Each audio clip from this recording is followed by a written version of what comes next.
Dear student, मैं आपको बताने जा रहा हूं फैक्टोरियल जीरो को 1 क्यों लिखते हैं और अगर हम किसी नेगेटिव इंटीजर का फैक्टोरियल लिखें तो उसको नॉट डिफाइंड क्यों बोलते हैं, यही बात मैं आपको यहां पर क्लियर करने जा रहा हूं। तो चलिए, जैसा कि आप जानते हैं फैक्टोरियल 5, यहां से मैं स्टार्ट करता हूं। फैक्टोरियल 5 की वैल्यू होगी 5 इंटू 4 इंटू 3 इंटू 2 इंटू 1। इसमें तो कोई डाउट नहीं है।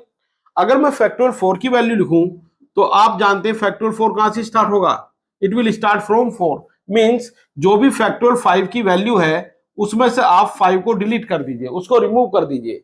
मींस 5 4 3 2 1 और 5 से आप डिवाइड कर दीजिए। क्लियर है? तो ये वैल्यू आपके पास आ जाएगी किसकी, फैक्टोरियल 4 की। अगर मैं इसको कैलकुलेट करके लिखूं फैक्टोरियल 5 तो ये 120 आया होगा और अगर मैं इसको कैलकुलेट करूं तो ये 24 आएगा। क्लियर है? चलिए इसी को कंटिन्यूएशन में आगे बढ़ाता हूं। अगर मैं बात करूं फैक्टोरियल 3 की तो जो फैक्टोरियल 4 है उसमें तो 4 डिलीट मार दीजिए, तो इसका मतलब ये आ जाएगा फैक्टोरियल 4 अपॉन 4। तो क्या बनेगा, ये बनेगा मेरे पास 4 3 2 1। It is value of factorial 4 divided by 4। ये डिलीट हो गया, मींस 6।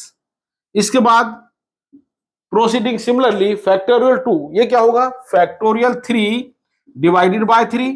तो ये आ जाएगा 3 2 1 डिवाइडेड बाय 3, ये कैंसिल, ये आ गया 2 इंटू 1 यानी 2।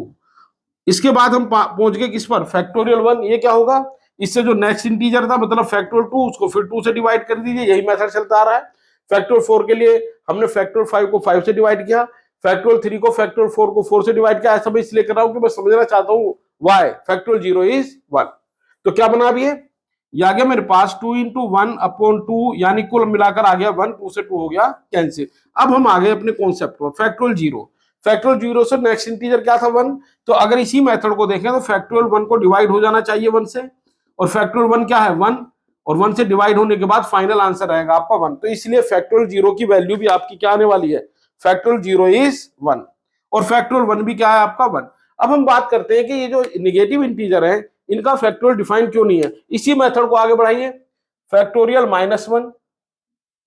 फैक्टोरियल -1 से नेक्स्ट इंटीजर क्या था, 0। तो इसी मेथड के अकॉर्डिंग मैं लिखूंगा फैक्टोरियल 0 अपॉन 0, और फैक्टोरियल 0 इज, अभी आपने प्रूव किया 1 को 0 से आपने क्या डिवाइड, तो ये नंबर आ गया मेरा नॉट डिफाइंड।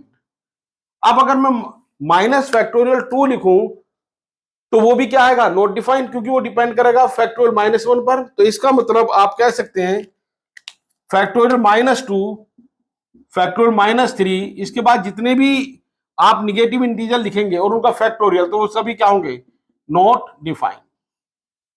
क्लियर है? तो इसलिए आप समझ गए होंगे factorial 0 is 1 and factorial negative integer